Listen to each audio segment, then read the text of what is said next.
Khazanah Labur 600 juta baik pulih Karkosa Seri Negara. Karkosa ni apa? Okey, yang kita tahu dia bangunan peninggalan zaman British lah dulu.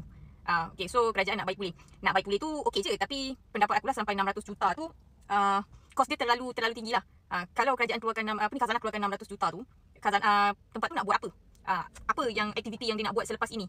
Dan macam mana nak pastikan pulangan tu return balik kepada khazanah. Kita nak benda tu spesifik lah atas apa nak buat benda tu untuk apa. Bagus soalan akak ni. Aku suka sebab rasional. Tapi sebelum aku jawab pasal 600 juta khazanah labur untuk Karkosa ni, izinkan aku cerita macam mana aras aku berfikir dululah. Sebab aku rasa bodoh juga boleh fikir macam tu dulu. Tahu tak apa aku fikir? Aku fikir kenapa kerajaan Madani buat satu pelaburan yang besar, selesaikan masalah air di negeri Kelantan. Aku macam jam tau fikir. Tapi dalam masa yang singkat, aku cuba husnuzon dan gunakan akal yang aku ada, apa yang aku nampak game kerajaan Madani ni, bila dia bantu negeri Kelantan selesaikan masalah air secara rumusannya. Bila kata masalah selesai, sudah tentu pelabur akan datang melabur dekat Kelantan. Bila kata pelabur dah datang, sudah tentu boleh wujudkan peluang pekerjaan terutamanya kepada anak-anak Kelantan yang bekerja di luar negeri Kelantan ni, balik ke negeri sendiri, boleh bekerja di situ, di samping boleh dapat gaji yang berpatutan, boleh juga bantu untuk majukan negeri sendiri. Pada masa yang sama, bila kita ada duit, kita pun takkan rasa koyak dengan apa juga keadaan yang berlaku lah. Sebab kita ada gaji, kita tenang lah ada duit kan. So pada masa yang sama, bila ada gaji, kita juga akan banyak berbelanja dan seterusnya boleh bantu naikkan ekonomi negara Malaysia. Nampak cara aku fikir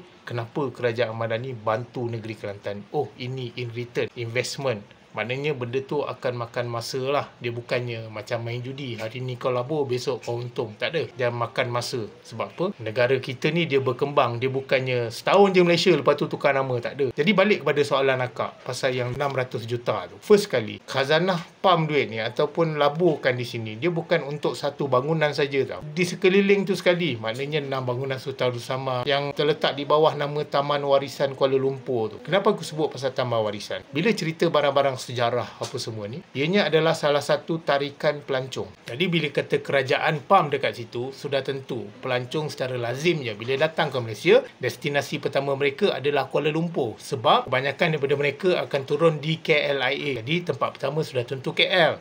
Jadi bila kata kerajaan baik pulih bangunan-bangunan warisan dan sebagainya, sudah tentu ianya akan bantu dari segi ekonomi penduduk setempat di situ. Sebab apa? Boleh jual beli di situ seperti souvenir dan sebagainya. Secara tak langsung, pelancong pun akan belilah barang-barang dekat rakyat setempat dan akhirnya ekonomi rakyat setempat pun meningkat dan akhirnya juga ekonomi negara juga akan meningkat. Dalam game ni, apa yang aku nampak? Ianya adalah win-win station. Maknanya kerajaan menang, rakyat setempat menang dan pelancong pun menang. Sebab apa kata pelancong menang?